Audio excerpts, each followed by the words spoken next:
കോട്ടപ്പാടം കാട്ടിലയ്യപ്പ ക്ഷേത്രത്തിൽ മോഷണം. കഴിഞ്ഞ ദിവസം പുലർച്ചെയാണ് മോഷണം ക്ഷേത്ര ഭാരവാഹികളുടെ ശ്രദ്ധയിൽപ്പെട്ടത്.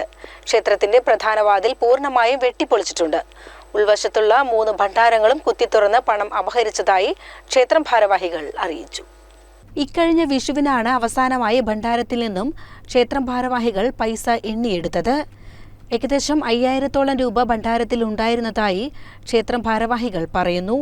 ക്ഷേത്രത്തിലെ 2 CCTV ക്യാമറകൾ മേലോട്ട് തിരിച്ച ശേഷമാണ് മോഷ്ടാക്കൾ അകത്തുകടന്നിട്ടുള്ളത്. കമ്പിപ്പാര ഉപയോഗിച്ചാണ് വാതിലുകളും മറ്റും പൊളിച്ചിട്ടുള്ളത്. പ്രധാന വാതിലിന്റെ പൂട്ടിന് 35,000 രൂപ വില വരുന്നുണ്ട്. മൊത്തം ഏകദേശം 50,000 രൂപയോളം നഷ്ടം സംഭവിച്ചതായി ഭാരവാഹികൾ പറഞ്ഞു. ഭാരവാഹികൾ ഡിവൈഎസ്പിക്ക് പരാതി നൽകിയിട്ടുണ്ട്.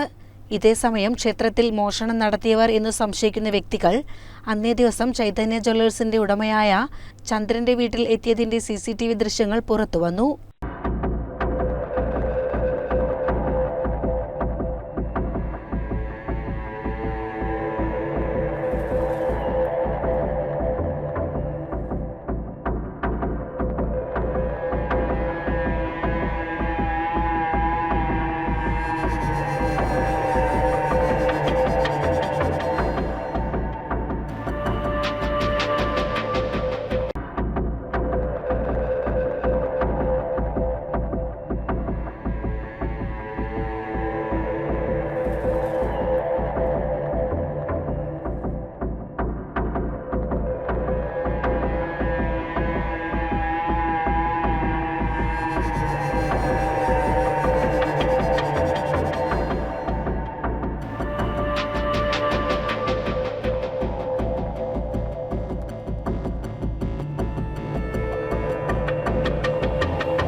ഇത് രണ്ടും ഒരേ വ്യക്തി തന്നെയാണ് എന്ന നിഗമനത്തിലാണ് ക്ഷേത്രത്തിലെ ഭാരവാഹികളും നാട്ടുകാരും.